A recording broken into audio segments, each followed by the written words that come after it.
వేలకు వేల ఫీజులు కట్టి మంచి ఇంగ్లీష్ మీడియంస్ లో చదివించినా కూడా పిల్లలు ఇంగ్లీష్ లో మాట్లాడకపోతే చాలా డిసప్పాయింటింగ్ గా ఉంటుంది కదా. పీటీఎంస్ అదే పేరెంట్ టీచర్ మీట్ లో పిల్లలు అస్సలు ఇంగ్లీష్ లో మాట్లాడట్లేదు అని టీచర్ ని క్వశ్చన్ చేస్తే పిల్లలు స్కూల్లో అయితే ఫ్లూయెంట్ గానే ఇంగ్లీష్ మాట్లాడుతున్నారు అని వాళ్ళు ఆన్సర్ చేస్తారు. మరి పిల్లలు ఇంట్లో ఇంగ్లీష్ ఎందుకు మాట్లాడట్లేదు అని మనకి రేజ్ అయ్యే డౌట్. అసలు టీచర్ చెప్పేది నిజమేనా అని మనకి ఫస్ట్ డౌట్ వస్తుంది. కానీ చాలా సర్కమ్స్టాన్సెస్ లో టీచర్ చెప్పేదైతే 100% రైట్.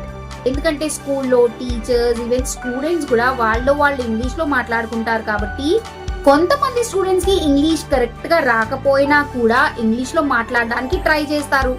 అండ్ పోను కొన్ని రోజులకి వాళ్ళ మిస్టేక్స్ వాళ్ళు తెలుసుకొని ఫ్లూయెంట్ గా మాట్లాడడం మొదలు పెడతారు. బట్ ఇంట్లో ఇంగ్లీష్ లో మాట్లాడాలి అంటే మీరు తెలుగులో మాట్లాడుతుంటే వాళ్ళు ఇంగ్లీష్ లో ఎవరితో మాట్లాడతారు? అండ్ ఇప్పట్లో ఇంగ్లీష్